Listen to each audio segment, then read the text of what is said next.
Trying the pulse of the road and the future of flight. From viral trends, policy shifts, we cut through the traffic to bring you the stories that drive us. Your fast-track guide to everything on the move starts right now. From the Billionaire News Channel studio to Melon 947 BFM, your playlist made better. I'm Paolo del Rosario. This is Shift Happens.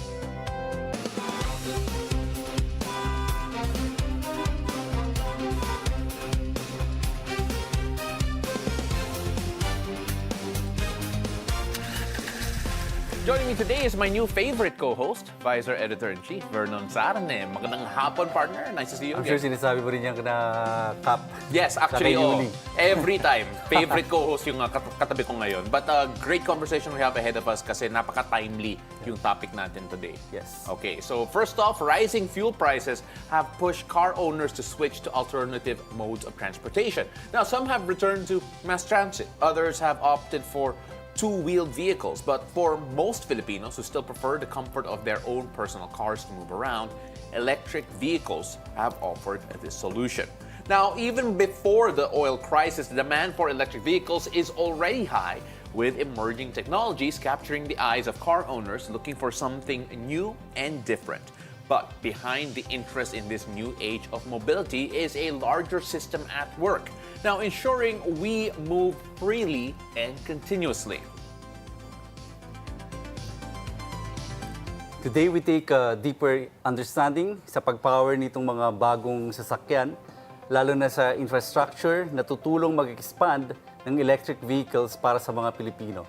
We are joined today by Ralph Menchavez, President and CEO ng MOVEM, ang sustainable mobility arm ng Meralco.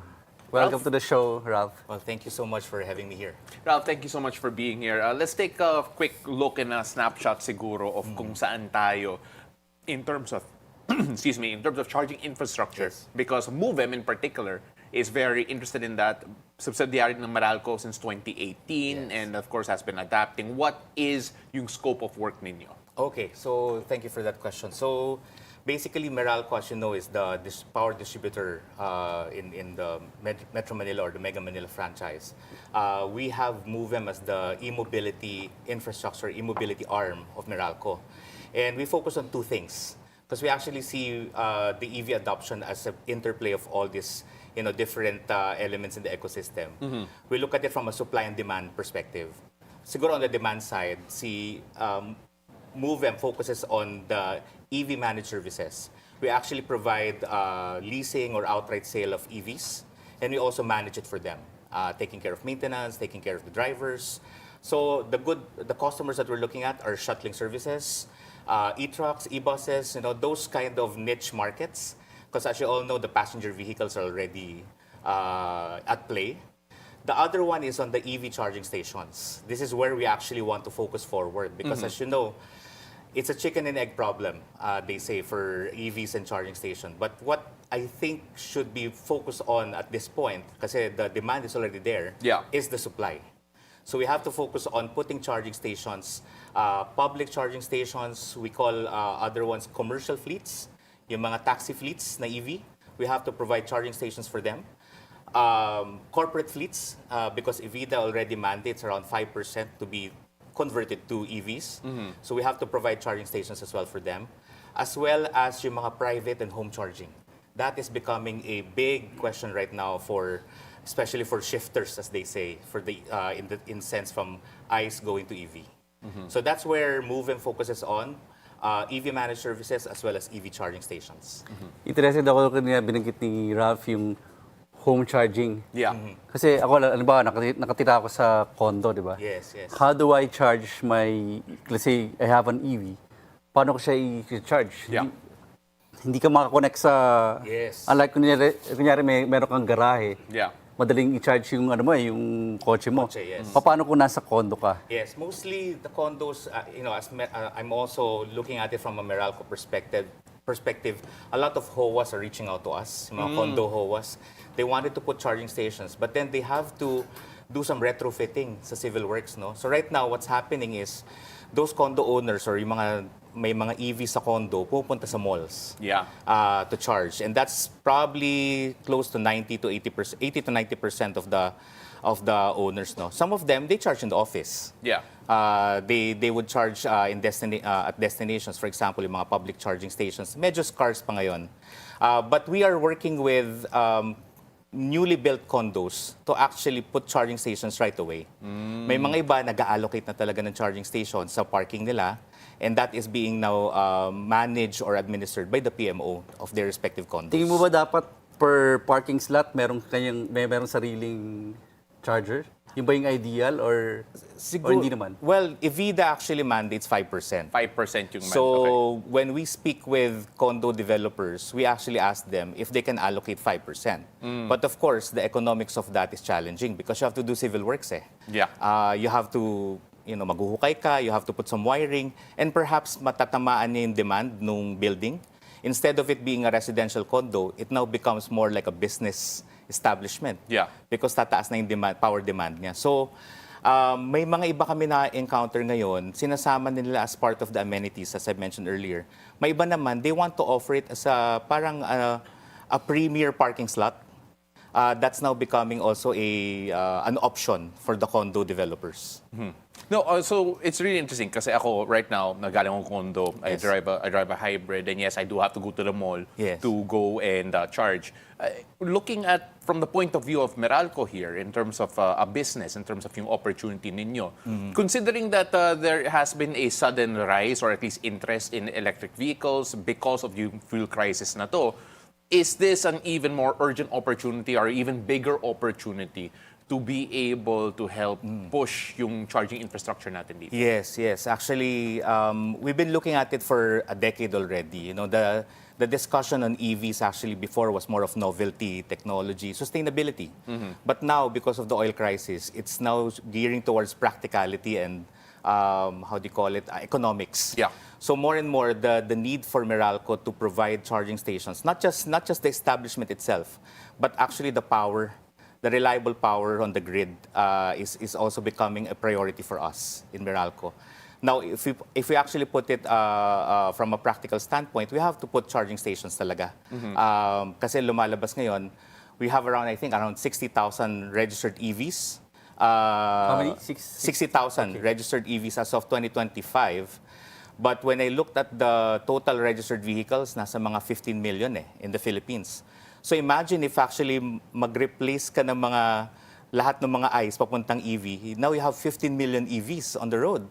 Now, where do you find the charging stations for that? No? So we're now, we encounter a lot of investors wanting to put charging stations, but two things actually come into play. One is the economics, and the other one is the utilization. Where do you actually, in terms of economics, where do you find the right sites? Yeah. Medyo puno na dito sa Metro Manila, and most of the charging stations that we see are actually in the basements. Yeah. Hindi sila dun sa, unlike the gas stations where you actually can see them around the corner, charging stations are in the basement of malls, basement of hospitals, buildings, offices. So perhaps that's one thing that we have to look into. Para magkaroon ng viewers natin ng idea kung ano pinag-usapan nating expenses dito sa mga charger na to. Kanina pinakita mo sa amin yung dalawang products nyo, 7 kilowatt. Yeah, Saka 22 kilowatt. Yes. Let's say if I own a regular BYD or Tesla or VinFast vehicle, Vehicles, yes. I can use that, di ba? Yung binibenta nyo. Definitely. So how much is it? Yung 7 kilowatt, parang 50,000 to 70,000? Yes, around, I think in the market, it's around 50 to 70,000. Tapos yung 22 In kilowatt 22, is... siguro, papalo yan between 300 to 500,000. Okay.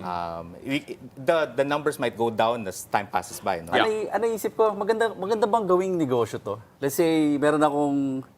Kasi may mga gas station Oo. di ba? Yes, Paano Kasi yung magtayo mga ko ng charging station na charging public? station. Yes. Is it feasible? It is feasible. But one thing we always tell our customers in Meralco and even in MOVEM is that they have to look into the utilization. Yeah. In order for you to recover, your investment at the charging station, you have to have vehicles charging there for a certain amount of hours every day. As I've said, medyo hindi pa ganun karaming charging stations.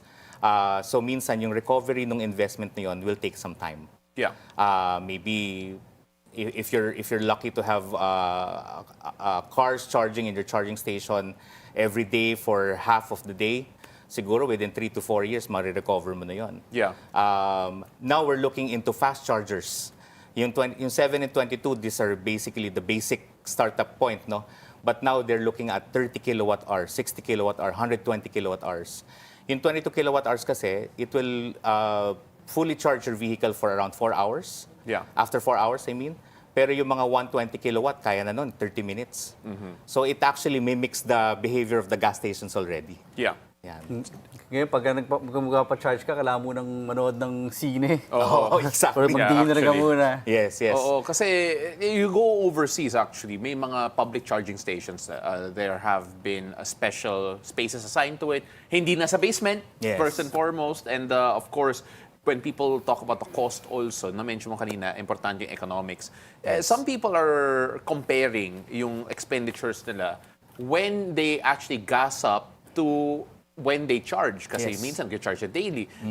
For those who have EVs or for those who have gotten EVs, have you seen siguro spikes in different terms of spending? I'm sure you've studied it already Yes. when it comes to yung consumption, when it comes to gas and electricity. Is it actually cheaper in the long run?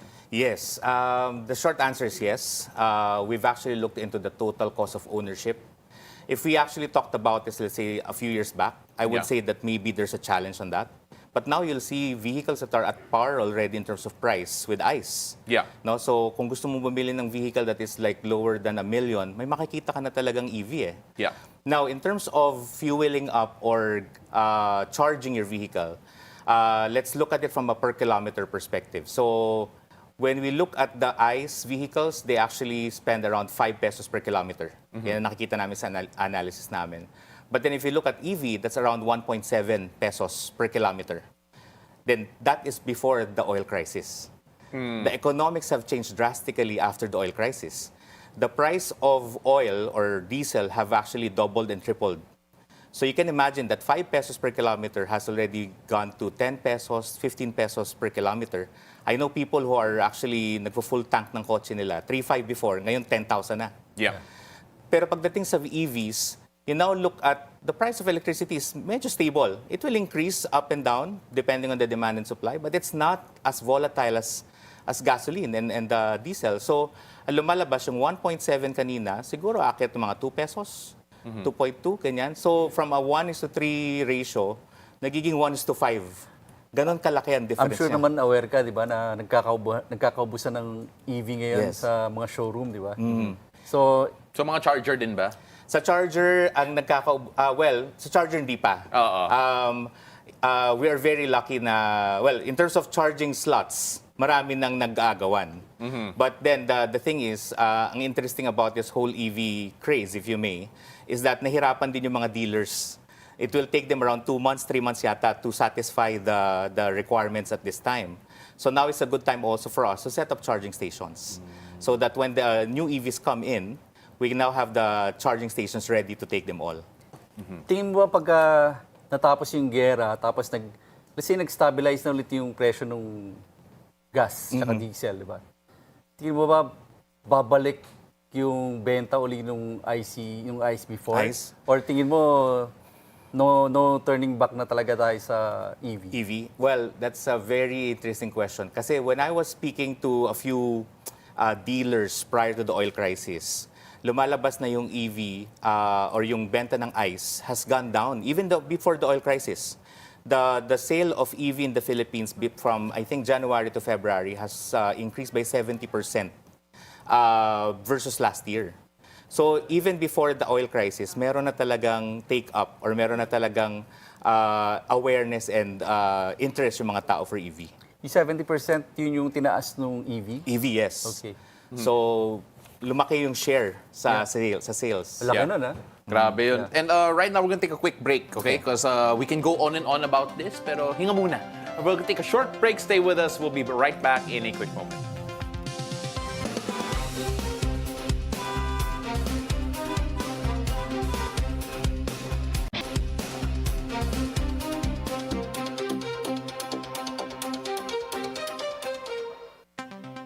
Welcome back. You're still watching Shift Happens. We're going to continue right where we left off. We're still joined by Ralph Menchavez, the president and CEO of MOVEM, the sustainable mobility arm of Meralco. Thank you so much for not running away. Ralph, let's go back to what we were talking about a while ago. But first, I also want to go into anong ginagawa ng Meralco ngayon. Because I've worked with Meralco for a few projects in the past at alam ko that they try to adopt what they have before they actually sell it. Yes. Kaya alam ko yung mga efforts ninyo in terms of e-mobility within yung compound ninyo. Yes. How has that actually directly led to outside consumption or yung mga products nyo outside? Okay, so actually when you look at the EV adoption program of Meralco, there are 3 pillars kasi. Yung binabanggit ko kanina, pinag-usapan natin is the Meralco as a player, where MOVEM is playing the big role. There's also what you call the Meralco as enabler, where we actually energize charging stations, create programs for customers, basically setting up the foundation. Yeah. But there's one also where we say, let's walk the talk. Let's actually, and actually, that's walking, no? But we call it ride the wave, where Meralco becomes a user. So we've actually started our green mobility program. We call it Green Mobility back in 2021. As you know, Evida actually mandates us to have 5% of our fleet to become EV. I'm happy to say that Meralco is already at 7%. Okay. And the goal is 25% by 2030. What we did was to convert, we started with e-motorcycles. We actually place it in our business centers. Magagamit siya ng mga relationship managers namin, mga inspectors namin, pagpapatrol. Because of the traffic situation, that's very, very useful. We also use e-cars, electric sedans, and e-vans that are used also by our relationship managers and field engineers whenever they do site surveys. But at the same time, we also are now moving our e-pickups, yung mga emergency pickups namin. We're now looking into piloting them. Yeah. Because as you know, yung mga EVs talaga, they have a limited weight load capacity. Yeah. Hindi mo pwedeng, yung mga wala pang spare tire, no? Yeah. So we're looking into advancing that. So that when there's a restoration effort, bumagyo, magkaroon ng isang sunog or whatever, and Meralco has to be there, we can bring our e-pickups, electric pickups. So that's where we're going, and I think somehow our goal is around 500 or so in the next 5 years. Makapag-convert kami ng more than 500 vehicles namin into EV. Now, sorry, Vernon, kasi I want to ask about that because at the same time, alam ko rin na may mga shuttle service kayo. You actually move a lot of people sa mga compound nila. It makes me think about mass transportation. May future ba yung mga electrified vehicles in terms of mass transportation, like mga bus, to be able to actually fly Metro Manila and so on? Because there have been yung mga iba't ibang configurations that we see on the road right now. But then pure electric, will that be more of a future? I know Comet is one in particular, pero will it be more available sa general public? Sa palagay mo ba? Yes, actually, if you look at the more advanced countries like China and a few countries in Europe, yung mga kalsada nila wala nang ingay. Because basically the ones that are flying on the road are actually EVs. Now in the Philippines, historically, MOVEM, for example, came from what you call Isakay. Isakay was actually envisioned to be an e-transport business. We actually do that Makati-Mandaluyong route. We have an EV that actually traversed that route. No, eventually we actually have to spin it off, and we focus on private shuttling and charging stations. But if going back to your question, yes. We know some customers that are looking into electric buses already. Siguro for now, private shuttle pa lang yon. But going forward, definitely, as we learn through this whole ordeal of oil crisis, sana makita ng government that it's actually a good option for us to move into EVs already. Ito, kanina ko pa naisip itong tanong na ito, diba? Lumalabas sa pinag-uusapan natin, yung trend natin, papunta na talaga tayo sa electric mobility, di ba? I'm sure marami nag-iisip ng mga Pilipino, di ba, kinakabahan. Talaga bang safe yung mga electric vehicles? Electric vehicles, yes. Kasi sabi, madaling pag nasunog daw, mahirap patayin yung sunog, maraming ma-affect dun sa... Yes.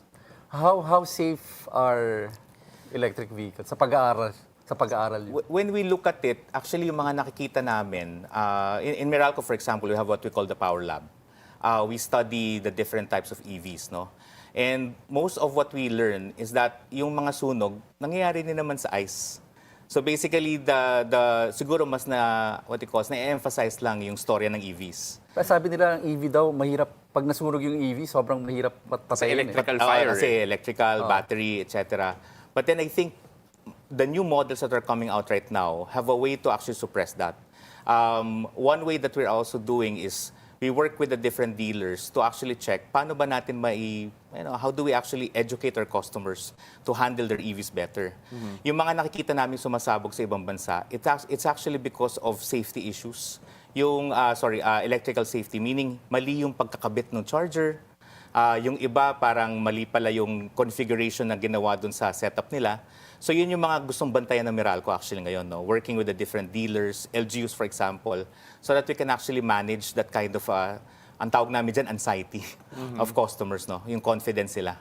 I'm sure maraming interesadong bumili ng EV, kaya lang yun ang problema nila eh. Kasi yung park mo sa condo mo, parang ang tingin nila parang seating time bomb, di ba? Yes. May mga ganyan kami naririnig. Yes. So how can we educate better? How has MOVEM tried to educate more people on EV safety in Yes. particular? So we actually work as one Meralco, no? So MOVEM working with our Meralco team, our corporate communication, our marketing teams, our segment teams, we actually work with the different stakeholders. When we discuss EV kasi before, it's more about the automotive, no, yung mga ano ba yung technology ng kotse, etc.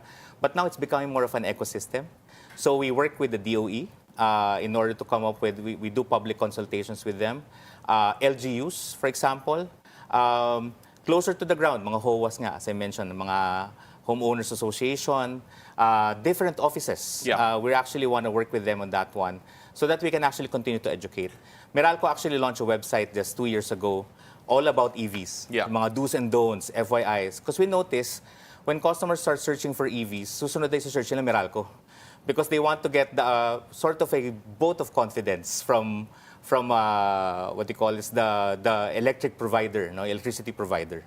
Yeah. So we actually launched that. And then of course we actually launched campaigns also, TikTok, Instagram, Facebook, just giving information to customers. When we talk about the energy technology that we have currently, diba, you're now working with chargers, you're now working with electrifying the infrastructure. Some people have been trying to find ways to do it cheaply or cheaper. For example, may mga ibang tao that I know have connected yung mga solar panel nila Yes. to be able to power their chargers to eventually use it sa mga EV nila. Because that actually answers the question. Yes, you have a clean vehicle, pero yung source mo, madumi yung energy. Is that something that Meralco is also considering or looking at when it comes to actually using renewable energy compared to fossil fuels when actually electrifying yung grid natin and making it actually environmentally friendly? Yes. We have this mandate to actually go renewables. No? In fact, we have been pushing for solar.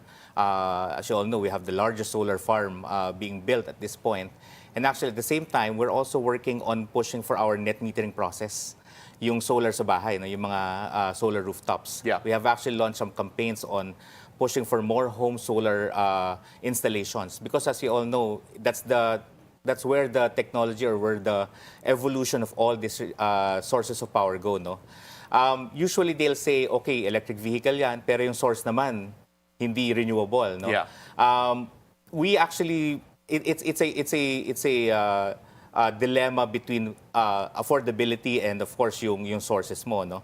So what we're actually trying to do, and that's the plan on the long term, actually switch more to renewables so that yung buong ecosystem mo, clean air from the vehicles and then clean energy that actually provides the power to the vehicle. Win-win. Win-win dapat yung solution natin. Curious ako, kanina pa nagsasalita si Ralph sa EV. Oh, daldal niya eh. Do you actually drive an EV right now? Right now, actually, in the office, yes. Yeah. Pero personally, I'm waiting for that certain model that will come out in Q3. Hindi ko muna mabagitin kung ano yun. Baka sabihin ni Paolo, akala baka nag-endorse ka ng brand, di ba? No, not yet. Pero unless libre, then we'll consider that. But right now, we have to wrap things up. Before we let you go, for those who want to know more about yung mga efforts ng MOVEM and of course, stay updated, where can they get all the information they need from MOVEM? Yeah, so you can actually check our website, movem.com. I think it's movem.com.ph. You can actually go to our Meralco business centers also if you have some questions around it. We actually look at it from a holistic standpoint, yung One Meralco. So any questions you have, you can go straight to your Meralco relationship managers or business centers, as well as our Facebook channel and Instagram accounts. Ladies and gentlemen, he is Ralph Menchavez, the President and CEO of MOVEM, the sustainable mobility arm of Meralco. Maraming salamat. Thank you so much for being here and sharing all your insights. Appreciate it. Thank you so much. All right, Vernon, take us away. And that concludes our roundup of the stories driving the industry forward. I'm Vernon Sarne. And ako po si Paolo del Rosario. Join us again next week on Shift Happens, your fast track guide to everything on the move.